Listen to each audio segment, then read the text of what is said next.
এমন কোনো পরিবেশ সৃষ্টি করবে না যাতে বগুড়া আবার নতুন করে কোনো মাগুরায় রূপান্তরিত হয়। মাগুরার মতো যদি কোনো পরিবেশ তৈরি করা হয়, এটা থেকে আন্দোলন তৈরি হবে।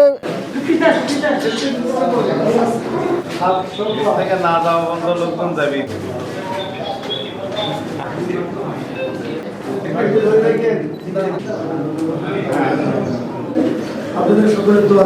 যদি নিরপেক্ষ নির্বাচন হয় তাহলে জয়ের ব্যাপারে শতভাগ আশাবাদী।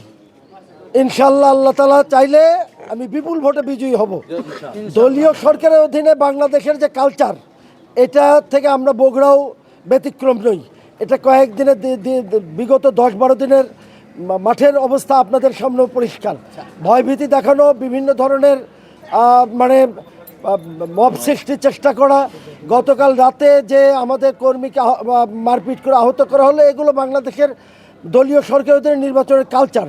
তারপরেও আমরা মনে করি যে বর্তমান সরকার সবেমাত্র ক্ষমতায় গেছে, তারা এক্ষেত্রে সচেতন থাকবে।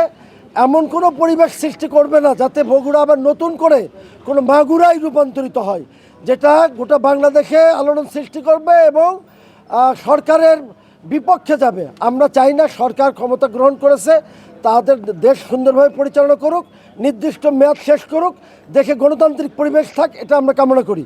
কিন্তু যদি কোনো ইঞ্জিনিয়ারিং চিন্তা করা হয় বা কোনো পরিবেশ ভিন্ন খাতে প্রভাবিত করার চেষ্টা করা হয়, মাগুরার মতো যদি কোনো পরিবেশ তৈরি করা হয়, এটা থেকে আন্দোলন তৈরি হবে, এ ব্যাপারে কোনো সন্দেহ নেই।